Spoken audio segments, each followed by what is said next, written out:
हमला जब लहर नहीं रोक पाए तो सुनामी क्या रोक पाएंगे। रायबरेली और मैनपुरी से जीत की शुरुआत होगी। बड़ी खबर आपको बता रहे, रायबरेली से सोनिया गांधी के चुनाव नहीं लड़ने पर उन्होंने तंज भी कसा है। जो खुद नहीं जीत सकता वो समर्थक को क्या जिताएगा। तो बड़ा हमला कांग्रेस पर बोला गया है कैबिनेट मंत्री जयशंकर सिंह की तरफ से। उन्होंने कहा कि जब लहर नहीं रोक पाए तो सुनामी क्या रोक पाएंगे।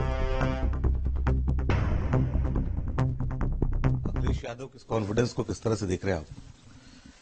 देखिए, उनका कॉन्फिडेंस इसी तरह से देख रहे हैं जिस तरह से 2022 के चुनाव में उन्होंने कहा 400 सीटें हम प्राप्त कर रहे हैं और 300 सीट में पूरे विपक्ष को करते थे, और उसका हश्र प्रदेश की जनता ने उनको बताया।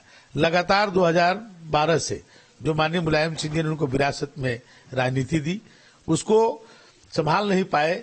उन्हीं के नेतृत्व में जब वो मुख्यमंत्री थे तो 2014 का चुनाव हुआ और मोदी जी की लहर को वो समझ ही नहीं पाए और 73 की 73 सीटें भारतीय जनता पार्टी जीती। 2017 में स्वयं मुख्यमंत्री थे, उनके पैरों तले जमीन खिसक गई, उनको पता नहीं चला।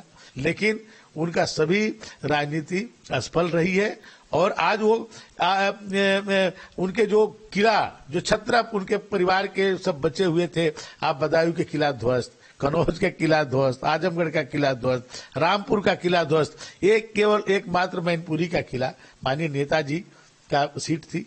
और नेताजी भी चाहते थे कि माननीय नरेंद्र मोदी जी इस देश के लगातार प्रधानमंत्री रहे और देश की सेवा करते रहे, उन्होंने संसद में कहा था। इसलिए इस बार मैनपुरी सीट भी भारतीय जनता पार्टी को मिलेगी। 80 की 80 सीटें भाजपा पाएगी। और अपने किला को आप वो देखें, यहाँ पर अब बंगाल में जा रहे हैं, तेलंगाना में जा रहे हैं, उनका क्या वोट है उत्तर प्रदेश में। इसलिए यहाँ जब वो नहीं बचा पाएंगे तो बिहार में जाकर के क्या सीट दिलाएंगे, ये स्वयं में सोचें। और यहाँ 80 की 80 सीटें भारतीय जनता पार्टी जीतेगी और इसकी शुरुआत रायबरेली और मैनपुरी से होगी।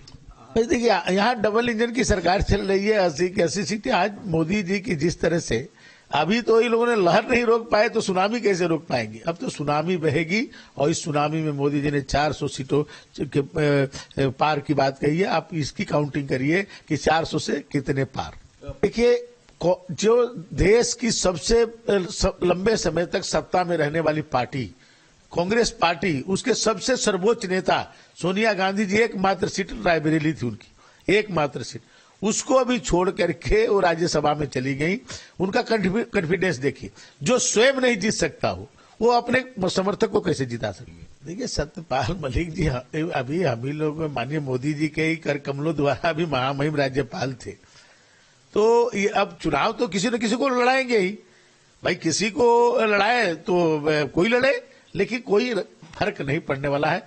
मोदी जी पिछले बार से भी 3 लाख ज्यादा वोट से जीतेंगे, इस बार 5 लाख से ऊपर के वोट से जीते। सामाजिक समीकरण होते हैं, उसी हिसाब से सीटें हैं और बहुत जल्द आपको वो भी घोषित नजर आएंगी।